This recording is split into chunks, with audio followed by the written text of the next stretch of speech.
बिस्मिल्लाहिर्रहमानिर्रहीम। अस्सलाम वालेकुम। उम्मीद करती हूँ आप सब खैरियत से होंगे। आज हम बनाने जा रहे हैं बीफ निहारी की एक बहुत ही ज़बरदस्त रेसिपी। आज की रेसिपी में आप लोग खुश हो जाएंगे क्योंकि आज मैं निहारी की ऐसी रेसिपी बताने जा रही हूँ कि जिसने आज तक कभी निहारी नहीं बनाई ना, वो इस रेसिपी को देखकर ज़रूर बनाने वाला है। लोग निहारी ज़्यादातर इसीलिए नहीं बनाते कि उनको लगता है इसे बनाने में बहुत ज़्यादा टाइम लगेगा और पता नहीं ऐसे कौन से मसाले हैं जिसको डालने से इसका टेस्ट आउट क्लास निकलता है। तो आज की वीडियो आप लोगों के लिए हेल्पफुल होने वाली है। इसके अलावा मैं आपको निहारी बनाने का सबसे आसान तरीका बताऊंगी जो मेरे से पहले आपको किसी ने नहीं बताया होगा। इससे बहुत ही कम वक्त में हम रेडी करेंगे, बिल्कुल रेस्टोरेंट स्टाइल में। तो इसे बनाना शुरू करते हैं। तो जी, निहारी बनाने के लिए सबसे पहले यहाँ पर हमने एक प्रेशर कुकर ले लिया है क्योंकि गोश्त को गलाना है, बीफ है, उसे गलाने के लिए हमें प्रेशर कुकर चाहिए। इसके बाद हमने इसके अंदर 1 कप ऑयल शामिल कर दिया है। ऑयल शामिल करने के बाद हम इसे हल्का सा गर्म करेंगे और इसके बाद हम इसमें 2 प्याज शामिल करेंगे। यहाँ मैंने 2 स्मॉल साइज़ के प्याज लिए हैं और उन्हें चॉप करके इसमें शामिल कर दिया है। अब प्याज़ों को हमने इसमें ऑयल में अच्छी तरह से हल्का सा सॉफ्ट कर लेना है। जैसे ही हमारे प्याज यहाँ पर अच्छी तरह से सॉफ्ट हो जाएंगे, बिल्कुल थोड़ा सा इनका कलर चेंज हो जाएगा, तब हम इसके अंदर अपना बीफ शामिल करेंगे। अच्छा, यहाँ पर मैंने 750 ग्राम यानी 3 पाव के करीब बीफ लिया है।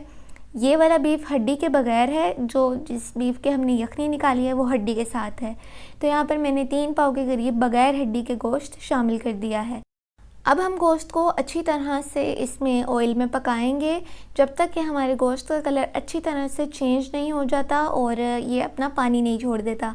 तो यहाँ हमारे गोश्त का कलर भी चेंज हो गया है और इसने पानी भी छोड़ दिया है। तो अब हम इसमें सौंफ शामिल करेंगे। ये मैंने तकरीबन 1 और आधा चम्मच सौंफ का लिया है। इसके बाद हम इसके अंदर लाल मिर्च का पाउडर शामिल करेंगे, 1 खाने का चम्मच। इसके बाद हम इसमें गरम मसाला पाउडर शामिल करेंगे, ये भी मैंने तकरीबन 1 खाने का चम्मच लिया है। अब हम इसमें हल्दी शामिल करेंगे, ये मैंने तकरीबन आधा चाय का चम्मच ली है। नमक यहाँ पर हस्बे ज़ायका लेंगे, वैसे तो ये मैंने तकरीबन जो डाला है ये तकरीबन 1 छोटा चाय का चम्मच है। इसके बाद हम सूखा धनिया पाउडर लेंगे, 1.5 खाने का चम्मच। ये मैंने कुछ मसाले शामिल किए हैं। अब हम इसके बाद इसे अच्छी तरह से मिक्स कर लेंगे, मसाले की भुनाई कर लेंगे। मसाला जब हम यहाँ हमारा अच्छी तरह से भून जाएगा तब हम इसके अंदर बाकी मसाले शामिल करेंगे।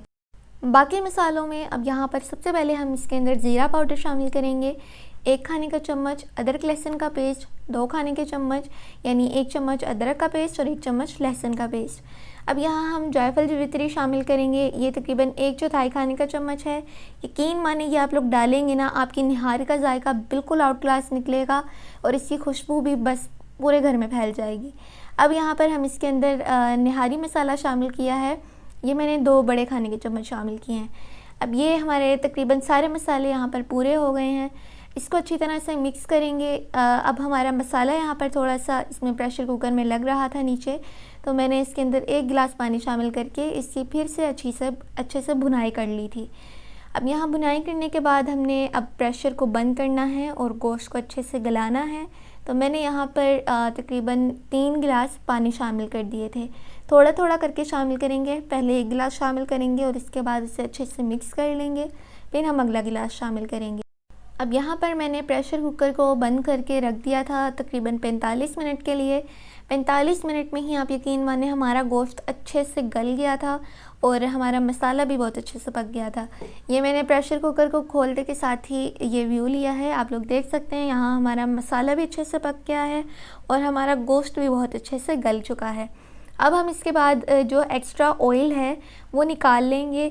जितना भी हमारे पास एक्स्ट्रा ऑयल है वो सब हम निकाल लेंगे। इसको निकालने के पीछे ये राज है कि रेस्टोरेंट में भी ये निकाला जाता है क्योंकि इस ऑयल में सारे मसालों का जायका होता है। तो जब हम इसे सर्विंग के टाइम पे शामिल करेंगे ना, तो ये बहुत ही अच्छा जो है वो जायका भी देगा और दिखने में भी बहुत अच्छा लगेगा। इसके बाद यहाँ पर हम इसमें यखनी शामिल करेंगे। मैंने हड्डी वाले गोश्त की, शुरू में मैंने आपको बताया था मैंने यखनी बनाई थी। हड्डी वाला गोश्त लेकर उसे पानी में नमक के साथ बॉयल करके छोड़ दिया था। अब यहाँ पर ये यखनी मैंने इसमें शामिल कर दी है। यखनी को हम अच्छी तरह से पका लेंगे। इसके बाद ये वही गोश्त है जिसकी मैंने यखनी निकाली है, वो भी हम इसमें शामिल कर देंगे।